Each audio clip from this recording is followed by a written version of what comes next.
നമ്മുടെ കൂടെ നിൽക്കുന്ന കൂട്ടുകാരൊക്കെ അവിടെ അണ്ണന്മാരെന്ന് എല്ലാവരും ഷെഫ്മാരെയൊക്കെ അണ്ണന്മാരെന്ന് വിളിക്കും തിരുവനന്തപുരത്ത്. എല്ലാവരും കൂളായിട്ട് സംസാരിക്കുന്നു, കമ്പനിയാവുന്നു.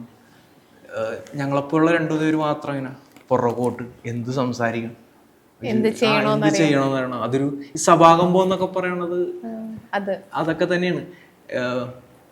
എനിക്ക് ഭയങ്കര സ്വഭാവമുള്ള മനുഷ്യനാണ്. ഒരു 4 പേര് എന്തിനു പുതിയ കാണുന്ന ആൾക്കാരല്ല, എൻ്റെ ഉറ്റ സുഹൃത്തുക്കളുടെ കൂടെ ഒരു 4 പേരുടെ കൂടെ ഇരുന്ന് കഴിഞ്ഞാൽ ഒരു സെൻറ്റൻസ് തീർത്ത് പറയാൻ പറ്റാത്ത ഒരവസ്ഥയൊക്കെ എനിക്ക് ഉണ്ടായിരുന്നു.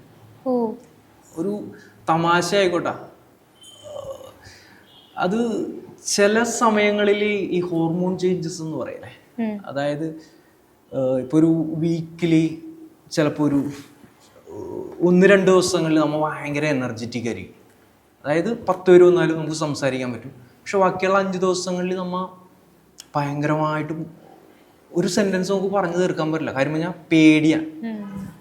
അതൊക്കെ ഒരുപാട് അനുഭവിച്ചിട്ടുണ്ട്. ഇപ്പോൾ വർക്ക് സ്ഥലത്തായാലും ഒരുപാട് അനുഭവിച്ചിട്ടുണ്ട്.